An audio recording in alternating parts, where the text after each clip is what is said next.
Hey, welcome to another episode of the Bobby Experience. So, what I thought I'd talk about today is my thoughts on where are they going with this John Cena heel turn. To me, it just seems I don't know how else to describe it, but anticlimactic. It's supposed to be the end of John Cena's career.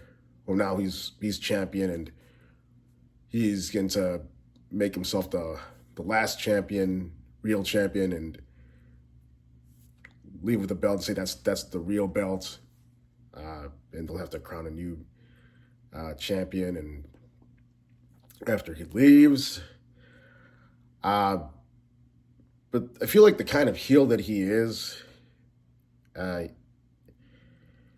he's not the heel that you love to hate. Um,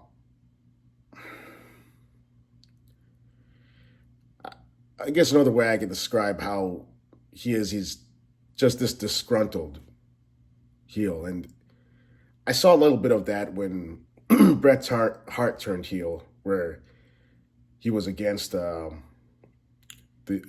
America, and he formed a faction with. He had like the Hart Foundation, and they were representing Canada, and but even with that heel turn, it developed. Bret had his faction. He had his brother Owen. He had Jim Neidhart, British Bulldog.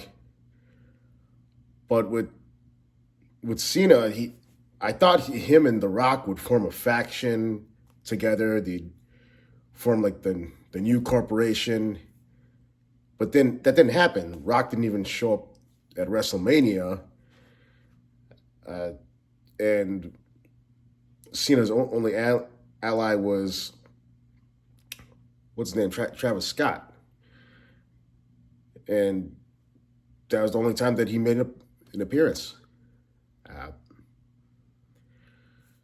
so perhaps this is what Cena's trying to do, or what they're trying to do with his storyline, his character doing exactly what he said, not giving the fans what they want, because I think that's what we probably wanted, that he'd have like a new theme music, have a new look. He's doing exactly what he said. You get nothing. And it's working, but I feel like it's falling flat. I think it's the equivalent of having some Fourth of July celebration, but then to say at the end, "Oh, we're not going to have fireworks." Okay, it doesn't necessarily make me angry. It just makes me a bit irritated, and maybe that's the direction they want with John Cena, what he's trying to do with his character. But yeah, I think of how other heels are for when Hogan turned heel in back in WCW and formed the NWO, he became more powerful, and the NWO grew larger.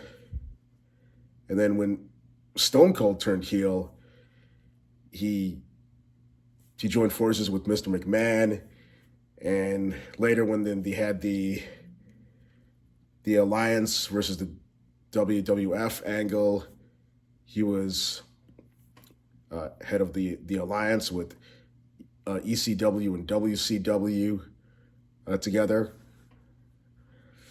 Uh, so I thought that heel run grew, and he grew more powerful.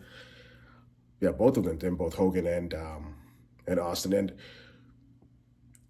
I think even the Rock, when the times where he turned heel, where he came back from from Hollywood and made it his like a part-time appearance where he was that Hollywood Rock, and he had a feud with Austin, and then time that brief one with Goldberg. Yeah, he had his moments where he was, he was funny. He was had a guitar, and he was just mocking his opponent and mocking the fans. Uh, so yeah, you get to see this kind of progress. But with John Cena's heel turn, I don't know like where it's headed, and I know that his next rivalry would be with Randy Orton again, and whether he wins or loses with this, I I'm not sure what really is going to come of it. Oh, so either he's going to leave champion or not. Uh, where can they take the story this particular storyline from here? And they only have so much time until uh, John Cena's career ends, like with these limited amount of appearances. So, what are your thoughts? Where do you think the direction of his character is going, or do you expect some sort of surprise? Right, put it down in the comments below. See you in the next episode.